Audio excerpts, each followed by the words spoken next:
ಯಾರು ಈ ಪಡಿಯಾರಿ ಉತ್ತಣ್ಣ ನಿಮ್ಗೆ ಗೊತ್ತಾ? ಪಡಿಯಾರಿ ಉತ್ತಣ್ಣ ಹೊಲೆಯರ ಶರಣಾತ. ಆತ ಅನುಭವ ಮಂಟಪದ ಬಾಗಿಲು ಕಾಯುವ ವ್ಯಕ್ತಿ, ಬಹಳ ನಿಷ್ಠಾವಂತ ವ್ಯಕ್ತಿ.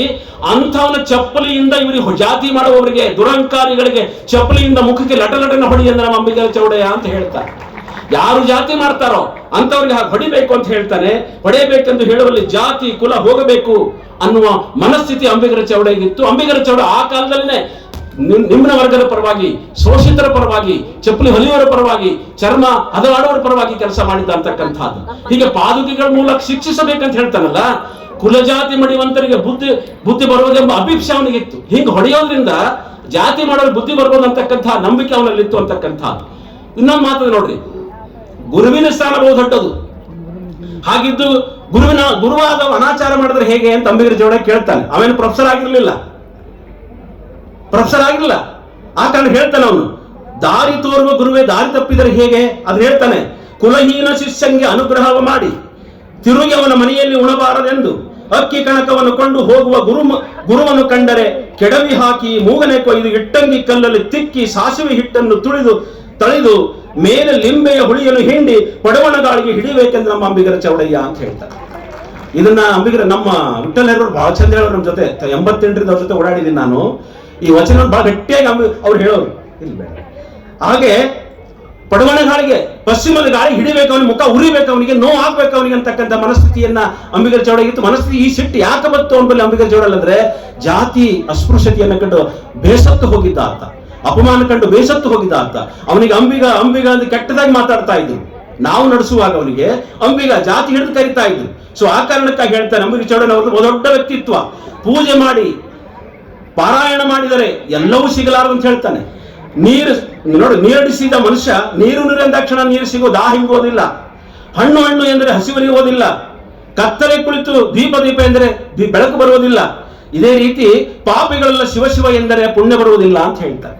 ಹೀಗೆ ಜಾತಿ ಮಾಡುವವರು, ಧರ್ಮಗೆಡಿಸಿ ಮಾತಾಡೋರು, ಅಪಮಾನಿಸಿ ಮಾತಾಡೋರು ಹಂಗೆ ಮಾತಾಡೋದು ಆಗೋದಿಲ್ಲ. ದುಡಿಬೇಕು ಅಂತ, ಕಾಯಕ ಮಾಡಬೇಕು ಅಂತ ಹೇಳ್ತಾನೆ ಅವನು. ಚೌಡಯ್ಯ ಒಬ್ಬ ಮನೋವಿಜ್ಞಾನಿಯಾಗಿದ್ದ. ಅಕ್ಷರ ಕಲಿಯಿಲ್ಲ, ವಿಶ್ವವಿದ್ಯಾಲಯಕ್ಕೆ ಹೋಗಲಿಲ್ಲ, ಕಾಲೇಜ್ ಕಟ್ಟಿ ಹತ್ತಲಿಲ್ಲ. ಹೇಗಾಗಿದ್ದ? ಹೇಗೆ ಮನೋವಿಜ್ಞಾನಿ, ಸೈಕಾಲಜಿಸ್ಟ್ ಅಂದ್ರೆ ಬಡತನಕ್ಕೆ ಉಂಬುವ ಚಿಂತೆ, ಉಣಲಾರದೆ ಉಡುವ ಚಿಂತೆ, ಉಡಲಾರದೆ ಇಡುವ ಚಿಂತೆ, ಇಡಲಾರದೆ ಹೆಂಡರ ಚಿಂತೆ, ಹೆಂಡತಿರಾದ್ರೆ ಮಕ್ಕಳ ಚಿಂತೆ, ಮಕ್ಕಳಾದ್ರೆ ಬದುಕಿನ ಚಿಂತೆ. ಹೀಗೆ ಇದು ಬೆಳೆಯುತ್ತಾ ಹೋಗ್ತದೆ. ನೋಡಿ ಎಂತ ಫಿಲಾಸಫಿ. ನಾವೆಲ್ಲರಿಗೂ ಒಂದು ಕಾರ್ ತಗೊಂಡು 2 ತಗೋತೀವಿ, 3 ತಗೋತೀವಿ, ಒಂದು ಮನೆ ಕಟ್ಟಿಸಿ ಇನ್ನೊಂದು ಮನೆ ಕಟ್ಟಿಸ್ತೀವಿ. ಆದ್ರೆ ಅವ್ರು ಅದನ್ನು ಮಾಡಲಿಲ್ಲ. ನಾವು 10 ಮನೆ ಕಟ್ಟಿಸಿದವ್ರು 10 ನಿಮಿಷ ಸತ್ತ ಮೇಲೆ ಬದುಕುಳಿಯೋದಿಲ್ಲ.